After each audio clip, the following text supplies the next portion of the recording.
अमित शाह जी 23 दिन के बाद तकरीबन जो गोलाबारी हुई सीज फायर के बाद वो जम्मू पहुंच रहे हैं।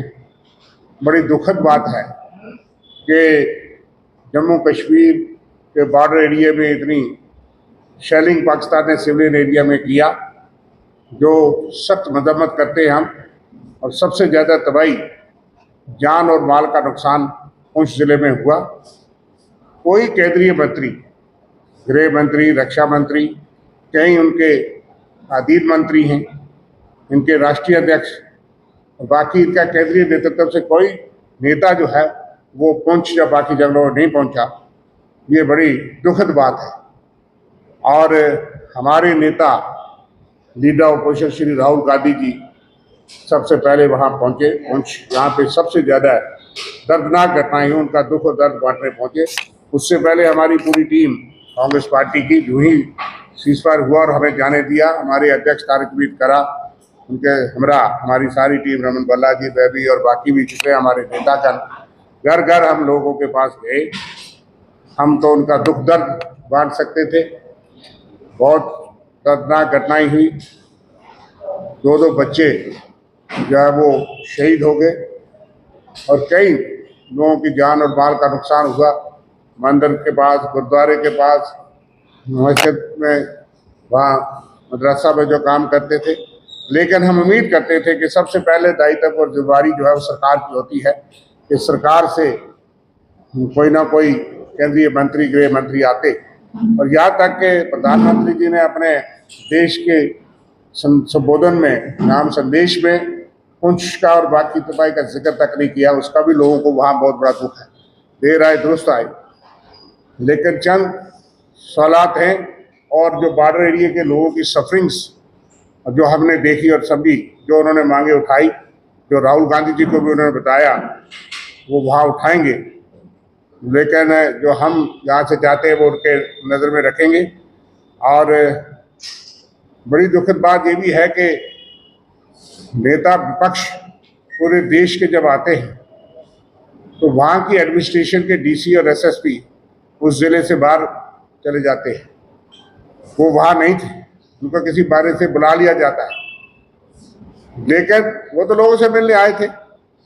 लेकिन जब रियासत के जो विपक्ष के नेता हैं और भाजपा से है, ये कि असेंबली में विपक्ष के नेता, जब वो जिस जिले में जा रहे हैं उस जिले में सारी एडमिनिस्ट्रेशन उनके लाइन पे रहती है। ये दोहरा ड्यूल कंट्रोल सिस्टम, एक शैडो चीफ मिनिस्टर की तरह गृह मंत्री जी इसका और एलजी साहब इसका जवाब दें कि नेता विपक्ष देश के आए और वहाँ एडमिनिस्ट्रेशन वहाँ ना हो, और स्टेट के नेता जाएं तो सब जगह एडमिनिस्ट्रेशन हाजिरी में रहती है।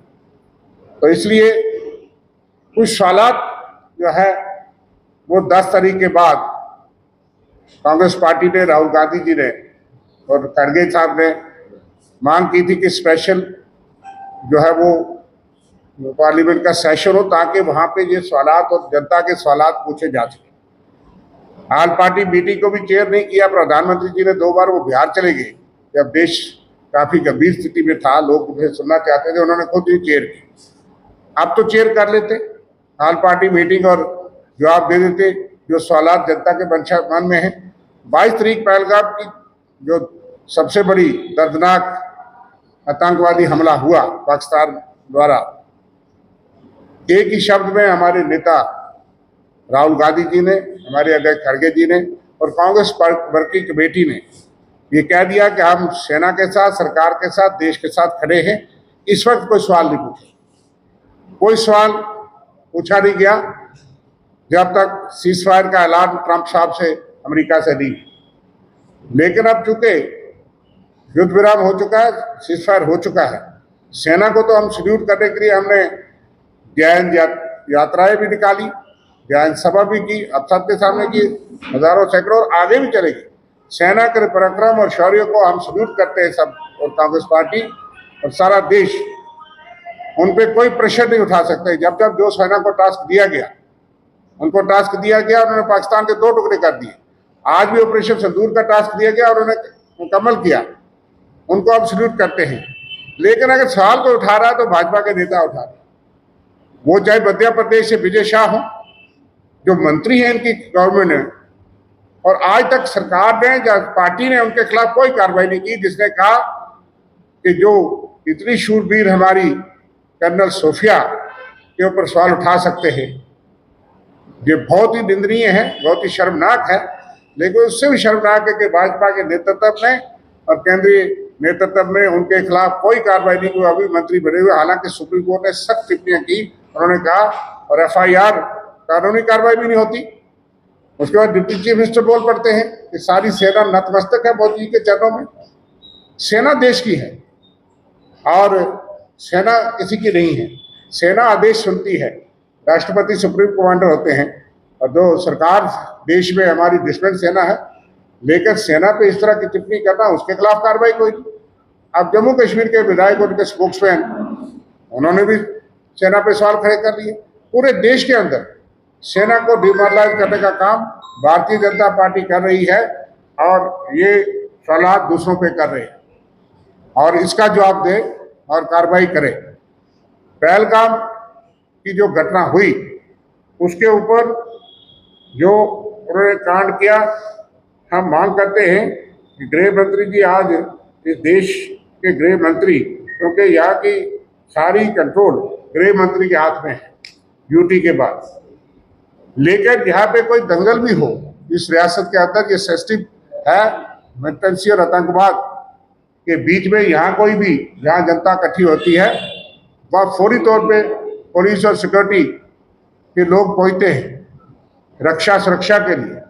लेकिन बड़ी अचंभे की बात है, इसका जवाब दें कि यहाँ 2000 आदमी हर दिन पर्यटक जाते थे और इस जंगल के बीच में, और तकरीबन साल में 8 महीने वो खुला रहता है टूरिस्ट के लिए, वहाँ कोई भी सुरक्षा का बंदोबस्त ना होना, ये क्या दर्शाता है किसकी नालायकी? कौन जिम्मेदार है? जब गृह मंत्री यहाँ पे आ रहे हैं, इसका जवाब दें, किसको जिम्मेदार ठहराया गया? क्या वो खुद जिम्मेदार नहीं, इसकी मॉरल रिस्पॉन्सिबिलिटी लेंगे? उनको इस्तीफा देना चाहिए कि वो इस चीज को और यहाँ बढ़ते आतंकवाद को रोक सके। और इतना बड़ा हमला हो गया हमारे, तो देश पे हमला समझा के। बड़ी देर के बाद भाजपा को याद यहाँ पे आई और जम्मू कश्मीर की पोजीशन को एक्सप्लॉइट करके देश की सत्ता संभाली है भाजपा ने। लेकिन 1 महीना और कम से कम 7 दिन होने के बाद भी पहलगाम के सिलसिले में ये पता नहीं लगा पाए वो 4 आतंकवादी कहाँ पे चले गए, ज़मीन खा गई या आसमान में चले गए। हमें लगता है कि अमित शाह जी ने जिस ढंग से सिक्योरिटी लैप्सेस के सिलसिले में चूक को स्वीकार किया, उनको इस्तीफा देना चाहिए था। आज जम्मू कश्मीर के इस दौरे पे मैं समझता हूँ कि जो नुकसान यहाँ पे हुआ, काफ़ी देर लग रही है। इमीडिएटली असेसमेंट करके कुछ ना कुछ पैकेज की घोषणा की आवश्यकता यहाँ पे है। आज पहलगाम के बाद किश्तवाड़ हो, लॉ एंड ऑर्डर प्रॉब्लम हो, जहाँ पे अमित शाह जी खुद ही बोलते थे कि नोटबंदी के बाद हम आतंकवाद की कमर तोड़ के रख देंगे, परिंदा भी पार नहीं मारेगा। तो फिर पहलगाम और किश्तवाड़ में कौन से परिंदे आ रहे हैं, ये अमित शाह जी जवाब यहाँ पे दे। हमें लगता है कि उनका इस्तीफा बहुत ही ज़रूरी है, और ख़ास तौर पर जम्मू कश्मीर में जब वो दौरे पे आ रहे हैं, जो नुकसान यहाँ पे हुआ, इनको सेफर प्लेसेस में 5 मरले की ज़मीन जो पूरे बॉर्डर में रहने वाले लोगों की जायज़ डिमांड है, उसकी घोषणा यहाँ पे करें। बॉर्डर में बटालियन रेज कर पाएँ, ताकि जो कमी यहाँ पे देखने को मिली वो बटालियन, बॉर्डर में अगर बटालियन होगी, हमारी डोगरा बटालियन है, उसमें और इजाफा करें, स्ट्रेंथन यहाँ पे करें, सिक्योरिटी ग्रिड को मजबूत कर पाएँ, ताकि लोगों में कॉन्फिडेंस यहाँ पे हो पाए। और हम महसूस करते हैं कि जो भाजपा के दावे हैं तिरंगा यात्रा को लेके, उनकी करनी और कथनी में कितना फ़र्क है। जिस ढंग से हमारे स्पोक्समैन रविंदर जी ने बताया कि मध्य प्रदेश का चाहे वो डिप्टी चीफ मिनिस्टर हो, चाहे उनका कोई दूसरा नेता यहाँ पे हो, और हाल ही में यहाँ का स्पोक्समैन का ये बयान देना इंडियन एयरफोर्स के सिलसिले में, जो ऐसे लफ्ज़ का इस्तेमाल करना, मैं समझता हूँ कि भाजपा का असली चेहरा सामने आ रहा है कि फौजियों को सम्मान करना तो दूर, आपत्तिजनक बातें यहाँ पे करते हैं, और ड्यूअल नेशनलिज्म उनके दिमाग में है। उनकी सोच क्या है वो यहाँ के विधायकों के, यहाँ के स्पोक्समैन के जरिए वो दर्शाई गई है। हम इसकी कड़े शब्दों में निंदा यहाँ पे करते हैं और उम्मीद करते हैं कि भाजपा जम्मू कश्मीर में जो नुकसान हुआ यहाँ की केंद्र सरकार फौरी तौर पे पैकेज की घोषणा यहाँ पे करे ताकि लोगों को राहत मिले।